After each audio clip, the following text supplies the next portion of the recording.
Saudara, tersangka kasus dugaan korupsi tata kelola minyak mentah Pertamina Riza Khalid resmi jadi buronan internasional. Polri telah memasukkan nama Riza Khalid ke dalam peringatan atau Red Notice Interpol. Polri telah menyebarkan Red Notice Riza Khalid ke 196 negara anggota Interpol. Interpol pusat di Lyon, Prancis telah menerbitkan Red Notice Riza Khalid per 23 Januari lalu. Negara anggota Interpol kini wajib membantu penangkapan dan ekstradisi Riza Khalid.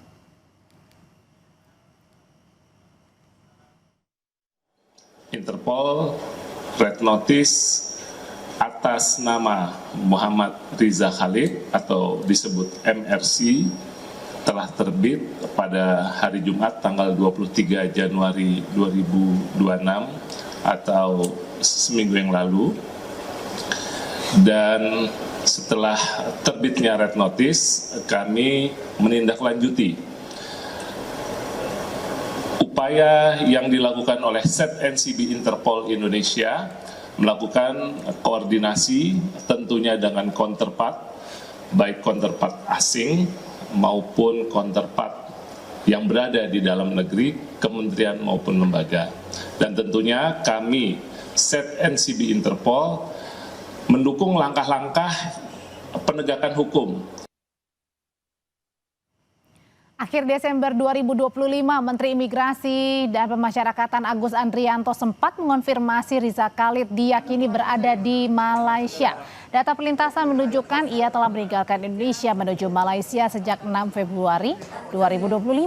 Pemerintah telah mencabut paspor Indonesia milik Riza Khalid sejak bulan Juli 2025. Dan sebelumnya Kejaksaan Agung sudah menetapkan Riza Khalid sebagai tersangka kasus dugaan korupsi tata kelola minyak mentah Pertamina sejak bulan Juli 2025. Total kerugian negara dalam kasus ini mencapai angka 285 triliun rupiah. Dari yang kita monitor, yang bersangkutan sudah meninggalkan Indonesia sejak Februari. Sekarang ini masih ada di Malaysia. Dan kita sudah komunikasi dengan imigrasi yang ada di Malaysia, termasuk dengan polisi dari Malaysia. Ya, kami juga koordinasi dengan Pak Jaksa Agung kemarin pada saat penyerahan rubasan, pengelolaan rubasan kepada Jaksa Agung. Kami sudah komunikasi dan laporkan kepada beliau posisi yang bersangkutan ada di mana, dan beliau sudah tahu yang bersangkutan. Terkait penerbitan Red Notice untuk Riza Khalid, peneliti sekaligus pengamat intelijen Wawan Hari Purwanto menyebut Polri telah menjalankan langkah proporsional dengan mengajukan Red Notice Riza Khalid kepada Interpol. Ia menegaskan Interpol biasanya menghindari keterlibatan kasus-kasus yang bermuatan politik.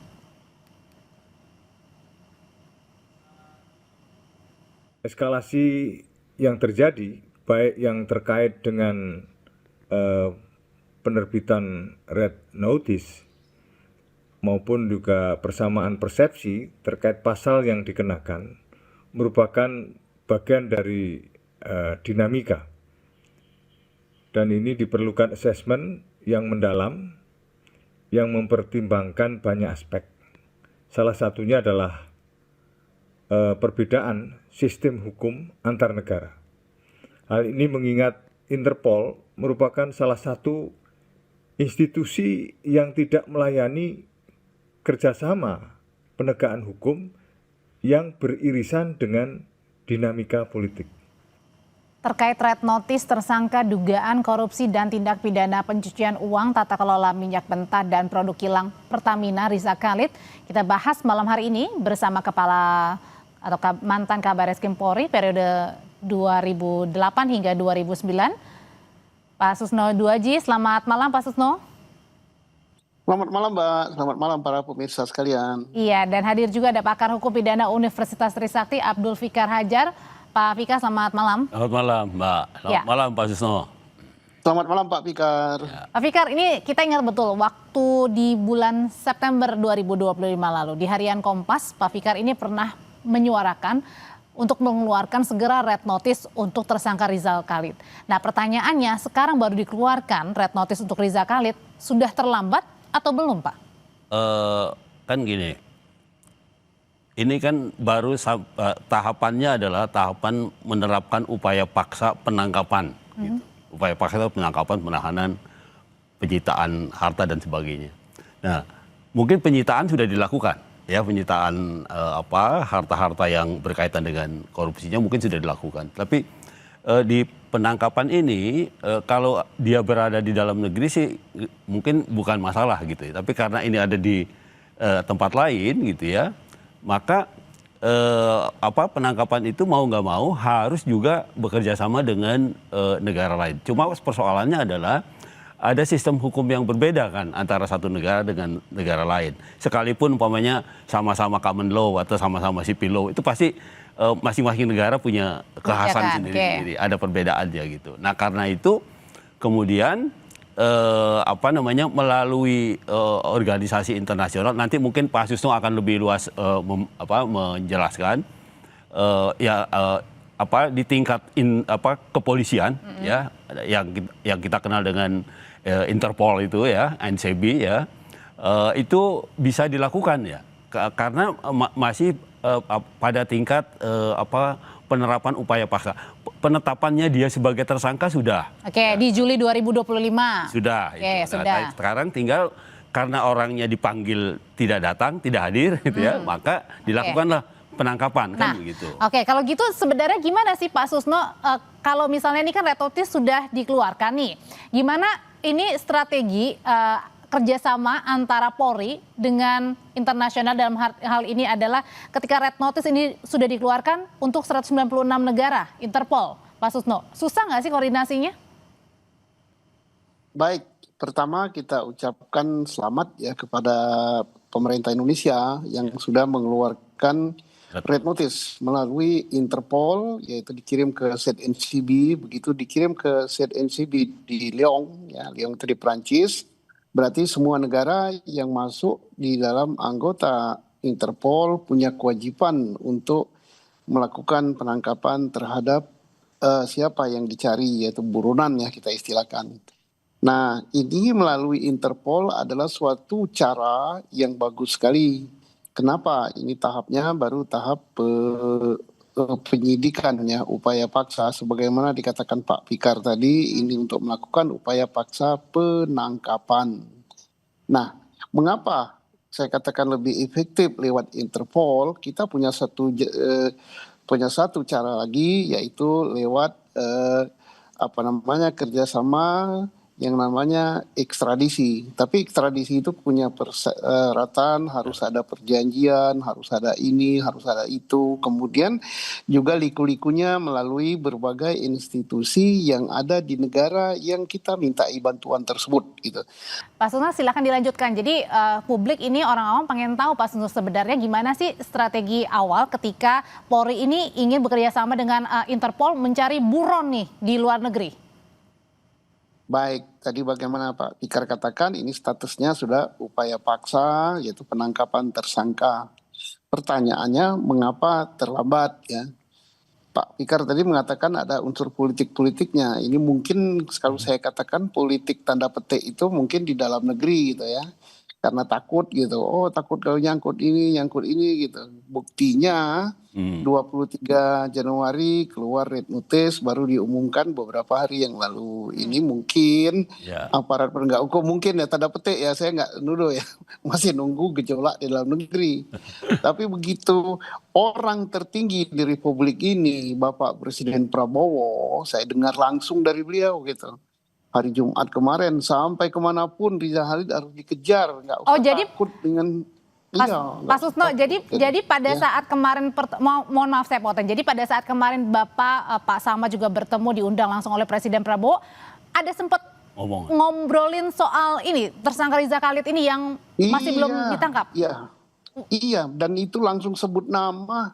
Beliau katakan siapa itu Riza Khalid, kejar, jangan takut katanya, jangan takut walaupun dia berada di negara tetangga kita dan konon kabarnya kata beliau dia menikah di situ, nggak usah takut katanya, tangkap itu.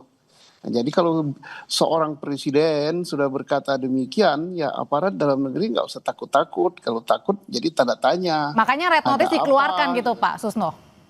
Kalau red notice sebelum itu kan kami ketemu tanggal 30. Oke. Nah, red notice-nya tanggal 23. 23. Kemungkinan red notice-nya itu tidak diketemukan gitu, masih ya gitu sembunyi-sembunyi lah gitu. Atau ada apa gitu. Lalu kemarin itu tegas sekali beliau katakan, nggak usah takut, tangkap gitu dimanapun gitu. Saya perintahkan. Nah, beliau sudah katakan gitu, saya akan perintahkan Interpol. Nah, begitu ada kata-kata perintahkan Interpol, mungkin Interpolnya bersuara, kami sudah keluarkan head notice gitu. Ya, mudah-mudahan sudah sampai ke Lyon dan mudah-mudahan melalui kerjasama antara ASEAN-Nepal, kita kan ada ASEAN-Nepal juga ya, Ya. kerjasama sama tetangga. Ini lebih cepat nangkapnya daripada dengan Oke. cara Dengan ekstradisi gitu. Oke, Ya, ingat. berarti kalau artinya sudah menyebar red notice ke 196 negara Interpol, Pak Fikar, Ya. berarti harusnya mungkin agak lebih dipermudah karena banyak yang bantu kan Betul. di tracking. Nah, ketika sudah tahu misalnya keberadaannya di mana, pertanyaannya itu akan dikembalikan ke Polri atau? Ya, ke lembaga, ke Polri dulu gitu. Baru kemudian Polri akan menyerahkan kepada lembaga yang menangani gitu. Oke. Dalam hal ini bahkan masih tingkat kejaksaan, meskipun masih penyidikan juga ya. Di kejaksaan kan juga masih belum penuntutan gitu. Artinya masih penyidikan gitu. Berarti artinya pada saat di Polri ini sudah diketahui kira-kira beradaannya di misalnya negara A. Betul. Lalu kemudian ini tinggal penangkapannya Polri kah atau? Ya, seharusnya begitu. Apalagi Polri itu punya jaringan luas kan, Interpol itu tadi seperti Pak Susno katakan. Nah, Interpol itu bisa bekerja gitu. Artinya memang harus ada kerjasama yang harmonis antara lembaga penegak hukum, dalam hal ini kejaksaan dengan kepolisian gitu ya. Seharusnya ya ada kerjasama yang baik sehingga penangkapan itu bisa dilakukan gitu. Apalagi polisi ini jaringannya kan luas gitu, oke. Interpol itu, jadi bisa digunakan itu gitu. Nah, Pak Susno balik lagi nih, pada saat beberapa bulan lalu kan Pak Menteri Agus Andrianto juga menyatakan bahwa keberadaannya terendus berada di Malaysia. Nah, kalau di Malaysia kan artinya dekat dengan Indonesia ya Pak Susno ya, sehingga seharusnya ini lebih mudah ditangkap daripada menyebarkan red notice yang kita nggak tahu nih di negara mana saat ini Riza Khalid berada. Kenapa hal itu tidak langsung saja ditangkap padahal sudah diketahuan di Malaysia pada saat itu. Usai jeda ya Bapak-Bapak, tetap bersama kami di Sapa Indonesia Malam. Menteri Pak Susno mengatakan bahwa terendus tersangka Riza Khalid ini roman-romannya berada di negara Malaysia. Kenapa pertanyaannya pada saat itu tidak ditangkap saja? Kenapa baru sekarang dikeluarkan red notice pula? Ya, inilah yang jadi pertanyaan dalam negeri ya. Kenapa baru sekarang setelah presidennya tegas-tegas perintahkan tangkap gitu kan, sudah cukup lama dia di luar negeri dan berkembang isu macam-macam. Kok harus nunggu presidennya mengatakan tangkap, kejar? Mestinya aparat penegak hukum itu tak perlu gitu dikomandoi gitu. Sudah tahu dia ada di suatu negara, sudah tahu kita punya instrumen Interpol, sudah tahu kita punya ASEAN-Napol, sudah tahu kita punya atas Polri di situ, sudah tahu bahwa imigrasi kita dengan imigrasi negara tetangga kerjasamanya cukup baik. Kenapa nggak dari dulu gitu? Kenapa kira-kira Pak Susno? Presiden. Nah, ini yang kita tanda tanya, mereka lah yang bisa jawab gitu kan. Oke. Kalau gitu jangan-jangan Pak Fikar apa yang dikatakan Pak Ahok waktu diperiksa pada saat anaknya Pak Riza Khalid yang minggu lalu kan Pak Ahok menyatakan bahwa heran kesaktian Riza Khalid ini pengusaha yang bisa intervensi Pertamina. Jangan-jangan ini ada intervensi juga nih, makanya sampai sekarang licin banget nih nggak ketangkep-tangkep. Kalau kemungkinan dan analisa ya boleh aja, sangat mungkin gitu, bisa gitu ya. Tapi faktanya ya kan, kita punya kerjasama, tadi Pak Susno katakan ada kerjasama ekstradisi, kita punya Interpol, kita punya ASEAN-Napol, mestinya segala daya upaya itu dimanfaatkan gitu. Apalagi sudah diketahui umpamanya Pak Menteri Imigrasi itu bilang ada di daerah ini gitu ya, ada di Malaysia. Kan udah jelas. Nah, gitu. kalau segala upaya dayanya seharusnya bisa dilakukan, pertanyaannya pasti ditanyakan oleh semua pihak, kenapa tidak dilakukan itu? Itulah yang menurut saya ini persoalan dalam negeri jadinya, persoalan kerjasama antar institusi sebenarnya itu. Institusi ininya. antara? Ya, dalam hal ini antara sekarang kan yang menyidik ini kejaksaan. Oke. Artinya perkaranya itu punya kejaksaan. Oke. Padahal organisasi institusi yang lain, umpamanya Interpol apa segala, kan bukan kejaksaan itu. Oh, oke. Walaupun di Malaysia juga ada atasé kejaksaan gitu.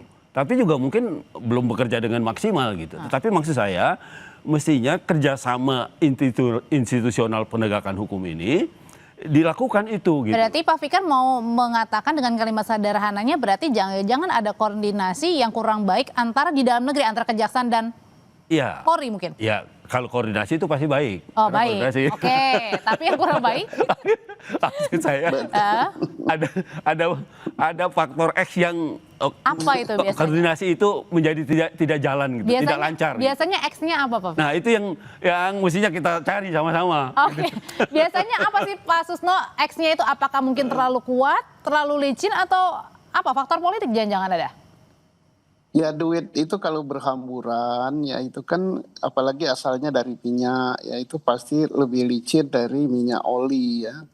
Tetapi itu semua akan menjadi tidak berdaya kalau presiden sudah perintahkan. Tapi yang kita sesalkan kok harus nunggu presiden gitu. Ya. Padahal ini kan penegakan hukum. Presiden tuh banyak sekali tugasnya gitu. Ya. Ngurusi MBG aja udah pusing, belum ngurusi A, ngurusi B, C. Nah ini dia perintahkan gitu sekarang kena tinggal nanti aparat yang di dalam negeri ini kerjasama yang baik. Nah tentang mengapa ya terlambat dalam tanda petik ya sudah sekian bulan gitu baru ada ini. Nah ini yang bisa jawab bukan kita Mbak, yang bisa jawab adalah Pak Susno. kejaksaan, Polri ya. Oke, kalau gitu pertanyaannya saya ubah deh. Kira-kira ada target nggak sih yang maksudnya ada berapa lama tenggat waktu yang mungkin diberikan kira-kira untuk menangkap seorang buronan yang sudah mendapatkan red notice? Ada nggak targetnya misalnya 3 bulan, 6 bulan, sebulan? Karena ini menyangkut negara lain, tergantung negara lain ya. Karena polisi kita tidak bisa gitu langsung nangkap di Malaysia. Tapi yang nangkapnya adalah kepolisian Malaysia gitu yang nangkap. Kemudian tergantung kerjasama baiknya. Nah kalau kerjasama antara Polri dengan Poldiraja Malaysia itu baik sekali. Oke. Dan saya yakin juga imigrasi kita dengan Immigration Malaysia kerjasamanya bagus sekali. Dan apalagi kejaksaannya. Tapi mereka tidak akan melakukan penangkapan tanpa ada permintaan dari kita. Nah, yang paling penting itu permintaan dari negara kita. Nah, sekarang permintaan negara kita sudah terbit. Insya Allah itu secepatnya gitu. Karena polisi Malaysia juga hebat kok. Oke. Dan artinya ketika misalnya sudah tadi kembali lagi ke pertanyaan sebelumnya Pak Fikar, ketika sudah tahu nih ada di negara A misalnya, lalu kemudian koordinasi pasti kan ke Indonesia begitu, ke Polri ya dalam hal ini ya. Nah itu artinya nanti Polri akan menyerahkan lagi ke kejaksaan kah? Ya, yang mestinya itu tadi betul Pak Susno. Jadi sebenarnya Betul. harusnya ada kerjasama dalam negeri itu betul-betul harus ada gini loh, ada sense of ini negara kita sama-sama gitu. Jadi mestinya tidak harus ada kerjasama secara formal pun, umpamanya memandang satu kejahatan, kalau polisi tahu duluan ya polisi tangkap gitu. Kalau walaupun itu umpamanya ininya kejaksaan gitu. Nah yang terjadi kan ini sekarang begitu. Oh itu kerjaannya kejaksaan, biarin aja, biar jaksa yang nangkap, seperti itu. Lempar Atau ya, gitu ya. Nah kalau gitu berarti artinya ini pertanyaan buat bapak-bapak semuanya, ini merupakan pertaruhan juga dong buat institusi, tidak hanya di Polri tapi juga kejaksaan. Jika sudah menyebarkan red notice, berarti artinya ditangkap dan dibawa ke Indonesia, itu pertaruhan juga? Betul, menurut saya itu ini pertaruhan. Kalau red notice sudah keluar, mestinya ya segala daya upaya dilakukan gitu. Tidak hanya koordinasi dua instansi itu, tetapi upaya keluar juga kan ada yang Pak Susno katakan tadi ada ASEAN Napol, ada Interpol dan sebagainya, itu bisa melibatkan itu gitu sebenarnya. Oke, itu pertaruhan juga ya Pak Susno ya, bukan hanya milik Polri atau kejaksaan tapi semuanya nih Lini ketika sudah tadi memberikan red notice untuk tersangka Riza Khalid yang masih belum juga diketahui keberadaannya. Ya itu pertaruhan dan juga akan menjawab ya. Karena apa? Yang berkembang di anak bangsa saat ini, loh kok anaknya ditangkap, kasusnya terkuak dan ini bapaknya main. Karena netizen kan pandai sekali membaca. Kenapa kok nggak ditangkap? Kenapa kok nggak diinterpolkan? Kenapa nggak segala macam? Kenapa banyak sekali? Tapi setelah Dan termasuk terlambatnya mengeluarkan red notice ini juga akan terjawab nantinya. Ya. Oh ini begini, oh ini begini. Sebagaimana kita katakan tadi bahwa Riza Khalid ini bukan orang sembarangan, Oke. bukan sembarangan karena dia berpangkat atau berjabatan tinggi ya, tapi karena dia berduit banyak, gitu, triliun gitu. Oke. Mungkin bisa jadi itu yang Triliuner. yang menjadi hambatan juga ya. Ya mau tak mau iya gitu kan. Orang kan akan menelusur. Ini kan permainan ini bukan dilakukan baru seminggu, sebulan, atau setahun yang lalu. Oke, baik. Tapi sekian tahun yang lalu. Berarti ini orang mikir-mikir gitu penegak hukumnya. Jangan-jangan melibatkan rejim ini, jangan-jangan pegawai ini. Nah, Oke, banyak gitu ya. Jangan-jangan tadi akan terjawab kalau dia sudah ditangkap. Gitu. Oh, oke. Sudah kita tangkap poinnya. Terima kasih Pak Susno, Pak Fikar, terima Ya, kasih. Selamat sama-sama. malam Bapak-bapak. Pak Fikar, selamat Yuk, malam Pak Fikar. sore Pak Susno. Selamat malam, ya sore.